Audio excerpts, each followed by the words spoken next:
जय श्री कृष्ण, राधे राधे।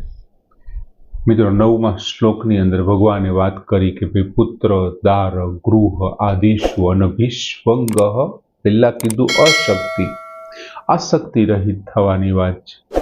पछी आटलामां अनश्वी भंग કેટલામાં તો કે પુત્ર, દાર, ગૃહ આદિશુ પુત્ર, સ્ત્રી અને જે મકાન, ધન સંપત્તિ છે એ વગેરેમાં અનભિષ્વ મમતા રહિત થવાની વાત છે।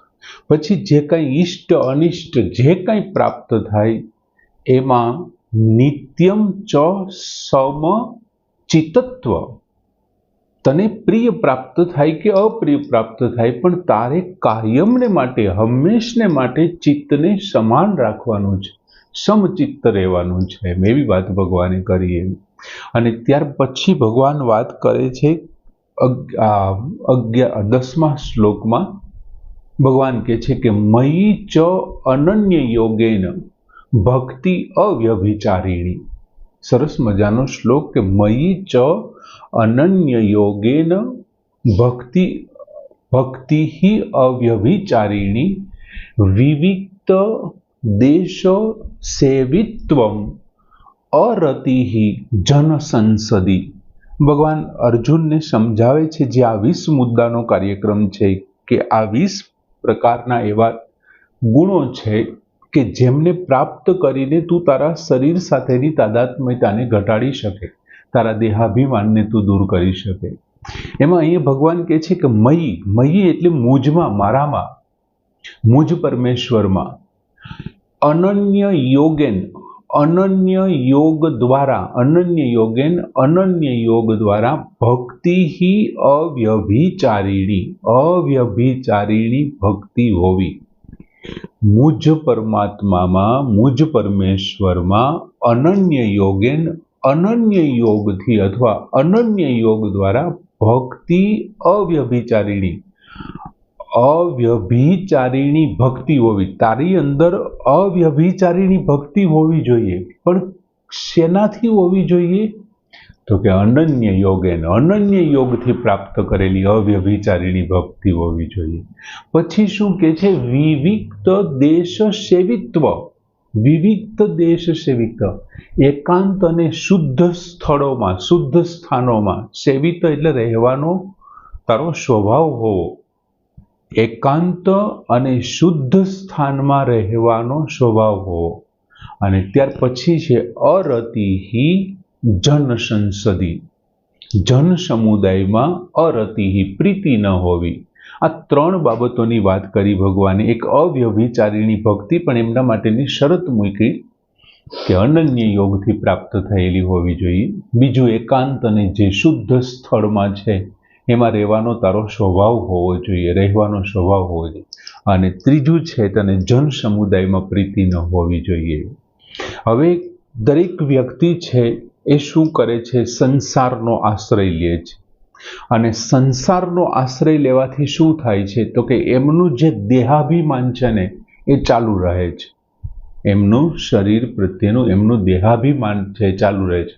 ભગવાને બીજા શ્લોકમાં કીધું હતું 12મા અધ્યાયમાં કે દેહાભિમાનને લીધે જ્ઞાનવાન જે છે સાધક, એ દેહાભિમાનને લીધે એમના તરફની ગતિ એમને દુઃખદાયક હોય છે, એવી વાત કરી હતી। એમના તરફની અવ્યક્ત તરફની ગતિ છે દુઃખદાયક છે। હવે તમે જ્યારે સંસારનો આશ્રય લ્યો છે ને ત્યારે આપણું દેહાભિમાન, આપણા શરીર માટેનું જે આપણું આ છે માની લીધેલું શરીરનું, એ ચાલુ રહે છે। હવે એ ચાલુ રહેવાથી થાય છે શું? તો કે જે અવ્યક્ત તત્વ છે, જે પરમ તત્વ છે ને, એમના જ્ઞાન પ્રાપ્ત કરવામાં આ શરીર છે ને એ મુખ્ય વિઘ્ન છે, જ્ઞાનમાં મુખ્ય વિઘ્ન પેદા કરે, દેહાભિમાન છે। તેથી ભગવાનના તત્વજ્ઞાનનો જો ઉદ્દેશ્ય રાખવામાં આવે, ભગવાનના તત્વજ્ઞાનનો ઉદ્દેશ્ય રાખી અને અનન્ય યોગ દ્વારા, બીજા કોઈ પણની સાથેના જોડાણ વિના અનન્ય યોગ દ્વારા પોતાની અવ્યભિચારિણી ભક્તિનું સાધન બતાવે છે। ભગવાન કહે છે કે તું સંસારમાં જે બંધન છે, તારું દેહાભિમાન છે, એમને કારણે તું મારી સુધી પહોંચી નથી શકતો, મને જોઈ નથી શકતો, તો તારે શું કરવું જોઈએ કે તત્વજ્ઞાનનો ઉદ્દેશ્ય રાખ, પરમાત્માનો તું ઉદ્દેશ્ય પ્રાપ્ત કર કે મારે એમને પ્રાપ્ત કરવો છે, અને પછી તું મારા અનન્ય યોગ દ્વારા પોતાની અવ્યભિચારીની ભક્તિથી તું મને પ્રાપ્ત કરી શકીશ. એમ તારે મને, જો તું આવું કરીશ, અનન્ય યોગથી અવ્યભિચારીની ભક્તિ કરીશ ને, તો તારું દેહાભિમાન દૂર થઈ જશે. તને શરીર પ્રત્યેનો, સંસાર પ્રત્યેનો મોહ છે ને એ દૂર થઈ જશે. ભગવાન સિવાય જે કંઈ છે બધું જ મારું ભગવાન છે. ભગવાન સિવાય કોઈ બીજા મનુષ્યથી અથવા કોઈ એવા શ્રેષ્ઠ ગુરુ મારફત અથવા તો વિવિધ પ્રકારના શાસ્ત્રોથી મને એ તત્વનો અનુભવ કરાવી શકે, કોઈ શાસ્ત્ર, કોઈ ગુરુ, કોઈ મનુષ્ય મને એ તત્વનો અનુભવ કરાવી શકે, અથવા હું પોતે મારા બળથી, મારા યોગથી, સાધનાથી, ધ્યાનથી, અથવા તો હું મારી યોગ્યતાથી હું એ તત્વને પામી શકું, આવી કંઈ જો આશ્રય રાખવામાં ન આવે, કોઈ પણ પ્રકારનો આશ્રય ન હોય, અને માત્ર ને માત્ર ભગવાન જ મારે માટે છે, ભગવાન જ મને પ્રાપ્ત કરાવશે, સિવાય બીજો કોઈ નહીં, મારું બળ નહીં, મારી આવડત નહીં, મારી કોઈ ક્ષમતા નહીં, મારું કોઈ શાસ્ત્ર વિશેનું જ્ઞાન નહીં, માત્ર ભગવાન જ મને કરાવશે, જો આવું કોઈ વિચારે ને, તો એને અનન્ય યોગ કહેવાય. હવે બીજું કે ભગવાન સિવાય મારો કોઈ છે નહીં, હું ભગવાનનો છું, હું ભગવાન સિવાય કોઈનો નથી, અને ભગવાન સિવાય મારા કોઈ નથી, આવો જ્યારે સંબંધ બંધાઈ જાય ને, તો એને અવ્યભિચારીણી ભક્તિ કહેવાય. ટૂંકમાં કેવું હોય તો એમ કહી શકાય, તમારે જેમના પ્રાપ્ત કરવાનો છે તે, અને જે પ્રાપ્ત કરવા માટેનું સાધન છે તે, ઉપાય અને ઉપેય બંને ભગવાન જ હોવા જોઈએ, ભગવાન સિવાય બીજું કોઈ નહીં. મારે ભગવાનને પ્રાપ્ત કરવો છે, અને એ ભગવાન જ મને પ્રાપ્ત કરાવી શકે, કોઈ માણસ, કોઈ ગુરુ, કોઈ શાસ્ત્ર અથવા કોઈ પણ બીજા મારી અંદર રહેલી મારી યોગ્યતા એ પ્રાપ્ત નથી કરાવી શકે.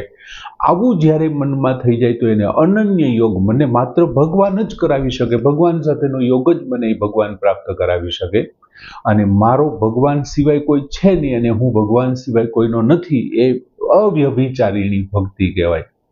અવ્યભિચાર, બીજા કોઈ તરફ ન જાય. ત્યારે એક સ્ત્રી છે એ પોતાના પુરુષને છોડીને બીજા પુરુષ તરફ પોતે આકર્ષિત થાય છે, તો એવી સ્ત્રીઓ માટે આપણે વ્યભિચારીણી શબ્દ વાપરીએ છીએ. અહીંયા ભગવાને કીધું અવ્યભિચારીણી ભક્તિ, મારા સિવાય બીજી કોઈ પણ ભક્તિ નહીં, એવી ભક્તિમાં ટૂંકમાં ઉપાય અને ઉપેય તરીકે ભગવાન જ હોય. જે સાધકમાં તત્વજ્ઞાનના ઉદ્દેશથી ભગવાનનો આશ્રય કરે, તો એ સાધનાથી તત્વજ્ઞાનની પ્રાપ્તિ થાય.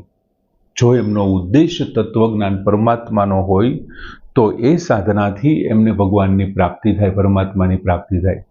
બીજું, અહીં ભક્તિ યોગ નથી, છતાં ભગવાને શું કીધું છે કે અવ્યભિચારીણી ભક્તિ.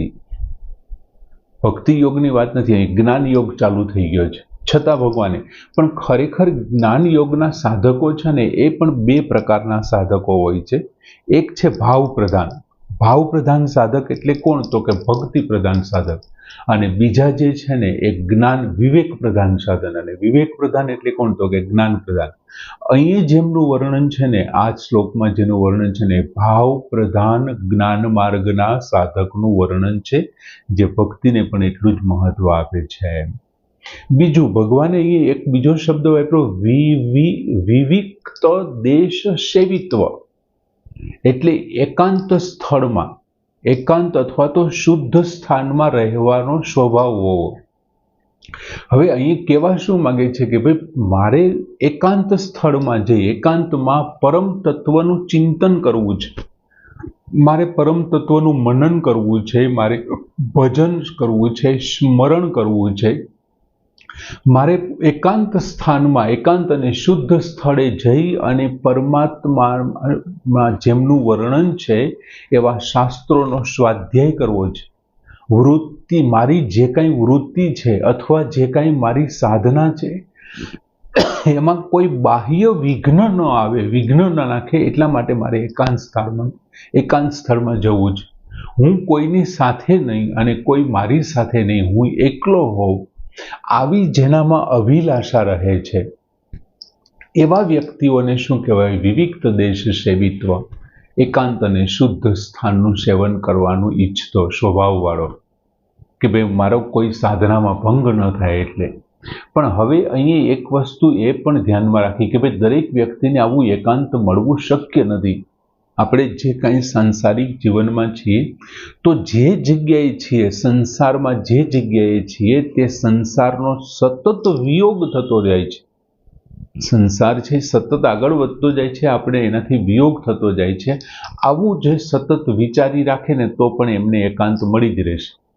અને અમસ્તાય આપણે દર્શન કરવા કે ક્યાંય પણ જઈએ છીએ ત્યારે આંખો બંધ કરવાનું કારણ શું છે? આ જ છે કે તમારી સાધનામાં, તમારી વૃત્તિઓમાં, તમારા વિચારોમાં તમે કંઈક ઇન્દ્રિયો એના વિષયોના સંસર્ગમાં આવશે તો તમારું મન ભટકવાનું છે. એવું ન થાય એટલા માટે આપણે આંખો વીંચી જઈએ છીએ. એટલે નિર્જન વનમાં પણ તમે કદાચ જાઓ, ભલે તમારે ત્યાં કોઈ ન હોય, તમે એકલા જ હોવ, પણ એ વસ્તુ ધ્યાન રાખવી કે સંસારનું મૂળ એવું શરીર છે ને એ તમારી સાથે છે. તમે જેને એકાંત કહો છો, પણ એ વસ્તુ તો ધ્યાનમાં જ રાખવાની કે સંસારનું મૂળ જેમાં છુપાયેલું છે એ શરીર તો આપણી સાથે જ છે ને, એમની સાથેનો સંબંધ તો ચાલુ જ છે. માટે જ કરવાનું શું? ત્યાં જઈને જેનો આદિ અને અંત નથી ને એવા પરમ તત્વનું ચિંતન કરવાનું છે, મનન કરવાનું છે. અને જો આવી રીતથી થશે ને તો એ વિવિક્ત દેશ સેવિત્વમ. પછીની વાત કરી ભગવાને કે અરતિ જન સંસદી. જન સંસદી એટલે જન સમુદાય, અને એમાં અરતિ એટલે એમાં રતિ ન હોવી અથવા પ્રીતિ ન હોવી. જન સમુદાય બને ત્યાં સુધી આપણે શું કામમાં લઈએ છીએ? એમની પાસેથી માહિતી જાણવાનું. આપણને કોઈ મળે છે એટલે ક્યાંથી ચાલુ કરીએ? કેમ છો તમે? જો તમે માહિતી પૂછી કે તમારી શરીરની તબિયત કેમ છે, તમે કહો છો અમે મજામાં છીએ, માહિતી આપી. આ સિવાય જન સમુદાયનું કોઈ કામ જ નથી. ઓલો શું કરે છે, આ શું કરે છે, આમ શું થયું, ક્યાં શું થયું, કયો રાજા શું કરે છે, કયો પ્રધાન શું કરે છે, આવી બધી બાબતોની માહિતીઓ જેને જે કરવું હોય, જે કરતા હોય, જેટલું વધારે સાંસારિક બાબતો જાણશો એટલું અનન્ય યોગેન ભક્તિ અવ્યભિચારીણી ઓછી થશે. ભગવાન એવું કહેવા માંગે છે. એટલા માટે એકાંતનું સેવન કરવાનું અને જન સમુદાયમાં છે ને પ્રીત નહીં રાખવાની, પ્રીતિ નથી રાખવાનું. મતલબ આસક્તિપૂર્વક થઈ કોઈની સાથે સંગ ન કરવો, કોઈને આસક્તિમાં આવી જઈ, કોઈના રાગથી, દ્વેષથી, આસક્તિથી કોઈની સાથે સંગ ન કરવો, ક્યાંય લિપ્ત ન થવું, અનાસક્ત થઈને રહેવું. તો મેળામાં હશું ને તો પણ એકાંતને માણી શકશું. એવી રીતથી રહેવાની એ વાત કરી છે. સરસ મજાનો શ્લોક કે મયી ચ અનન્ય યોગેન ભક્તિ અવ્યભિચારિણી વિવિક્ત દેશ સેવિત્વ અરતિ જન સંસદી. અહીંયા પૂર્ણ કરીએ. જય શ્રી કૃષ્ણ.